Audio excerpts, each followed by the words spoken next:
ঢাকায় নাগরিক উদ্যোগে এবার আমরা 3 দিনব্যাপী ঈদ উৎসব আয়োজন করেছি। প্রথম দিন আমাদের রবীন্দ্র সরোবরে মেহেদি উৎসব এবং সাংস্কৃতিক সন্ধ্যা ছিল। ঈদের দিন আমাদের কালকে আপনারা জানেন আমরা ঢাকায় বর্ণাঢ্য ঈদ মিছিল আয়োজন করেছি এবং নগরবাসীর অংশগ্রহণে সেটা সফলভাবে সম্পন্ন হয়েছে। সবাই অনেক আনন্দ উদযাপন করেছে সেই মিছিলে। এবং আজকে আমাদের ঘুড়ি উৎসব।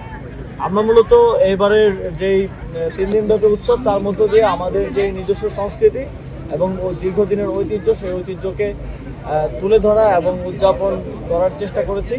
আপনারা জানেন ঈদ মিছিল আমাদের প্রায় 500 বছরের পুরনো সংস্কৃতি। ঘুড়ি উৎসবও আমাদের অনেক পুরনো সংস্কৃতি এবং গ্রামাঞ্চলে এখনও নিয়মিত ঘুড়ি ওড়ানো হয়ে থাকে। সেটাকে আমরা মেইনস্ট্রিম পর্যায়ে আবার পুনরুজ্জীবিত করার চেষ্টা করেছি। এবার আমাদের এই ধরনের উদ্যোগগুলো আগামী দিনেও আরও চলমান থাকবে। আমরা আমাদের যেই নিজস্ব সংস্কৃতি এবং ঐতিহ্য সেগুলো সামনের দিনে আরও বড় পরিসরে, শুধু ঈদ নয় ঈদের বাইরেও আমাদের যে হারিয়ে যাওয়া ঐতিহ্য এবং সংস্কৃতি আছে সেগুলো আমরা ফিরিয়ে আনার পুনরুজ্জীবিত করার চেষ্টা চালিয়ে যাব। এবং সেক্ষেত্রে আমরা দেশবাসীর সকলের সহযোগিতা, সমর্থন এবং অংশগ্রহণ কামনা করব আমাদের সাথে।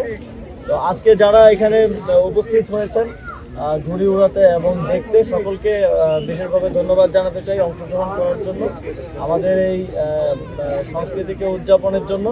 এবং সাংবাদিক যারা উপস্থিত হয়েছেন আপনাদেরকেও ধন্যবাদ এবং সকলকেই আমাদের তরফ থেকে জানাচ্ছি ঈদ মোবারক।